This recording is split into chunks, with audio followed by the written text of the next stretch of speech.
തിരുവനന്തപുരത്ത് 12 വർഷം മുൻപ് കാണാതായ യുവതിയുടെ മൃതദേഹത്തിന് വേണ്ടി സെപ്റ്റിക് ടാങ്കിൽ പരിശോധന. ബന്ധുക്കളുടെ മൊഴിയുടെ അടിസ്ഥാനത്തിലായിരുന്നു പരിശോധന. പാങ്ങോട് പഴവിള സ്വദേശി ഷാമിലയാണ് കാണാതായത്.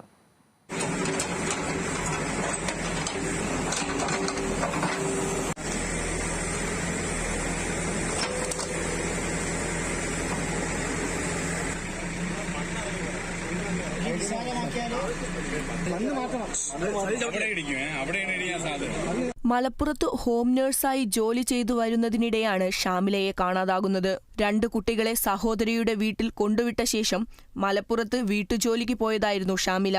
എന്നാൽ പിന്നീട് ഇവരെ കാണാതാകുകയായിരുന്നു. തന്റെ സഹോദരൻ ദേഹോപദ്രവമേൽപ്പിക്കുന്നു എന്നായിരുന്നു അന്ന് സഹോദരിയോട് ഷാമില പറഞ്ഞത്. കഴിഞ്ഞ വർഷം ഷാമിലയുടെ മകൾ പാങ്ങോട് പോലീസിൽ പരാതി നൽകിയിരുന്നു. അന്വേഷണത്തിന്റെ ഭാഗമായി ഷാമിലയുടെ സഹോദരിയുടെ മൊഴിയുടെ അടിസ്ഥാനത്തിൽ വീടിന്റെ സെപ്റ്റിക് ടാങ്ക് തുറന്ന് പരിശോധിക്കുകയായിരുന്നു. 6 മാസം മുമ്പ് വരെ പോപ്പുലർ ഫ്രണ്ടിന്റെ ഓഫീസായി പ്രവർത്തിച്ചിരുന്ന കെട്ടിടത്തിന്റെ സെപ്റ്റിക് ടാങ്കാണ് തുറന്ന് പരിശോധിച്ചത്. പാങ്ങോട് സിഐയുടെ നേതൃത്വത്തിലായിരുന്നു പരിശോധന. എന്നാൽ ഇത് സംശയം മാത്രമായിരുന്നുവെന്നാണ് പോലീസ് വ്യക്തമാക്കുന്നത്. 12 വർഷങ്ങൾക്ക് മുമ്പ് ഒരു സ്ത്രീയെ കാണാനില്ല എന്ന് ഒരു പരാതി പാങ്ങോട് പോലീസ് സ്റ്റേഷനിൽ 1 വർഷം മുമ്പ് രജിസ്റ്റർ ചെയ്യുകയുണ്ടായി. അതിൻ്റെ അന്വേഷണത്തിൽ ആ സ്ത്രീയെ ബന്ധുവിലൊരാൾ തന്നെ അപായപ്പെടുത്തി വീടിൻ്റെ സെപ്റ്റിക് ടാങ്കിൽ ഉപേക്ഷിച്ച നിലയിൽ ഉണ്ട് എന്നൊരു വിവരം കിട്ടുകയുണ്ടായി.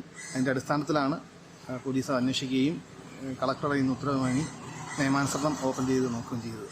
നിലവിൽ പ്രത്യേകിച്ചൊന്നും കിട്ടിയിട്ടില്ല. അന്വേഷണം കൂടുതൽ ശക്തമായിട്ട് മുന്നോട്ട് പോകുന്നു. പരിശോധനയിൽ സംശയിക്കത്തക്കതായി ഒന്നും തന്നെ ലഭിച്ചില്ല. പരാതിയിന്മേലുള്ള അന്വേഷണം തുടരുമെന്ന് പോലീസ് വ്യക്തമാക്കി. Kerala vision news, Thiruvananthapuram.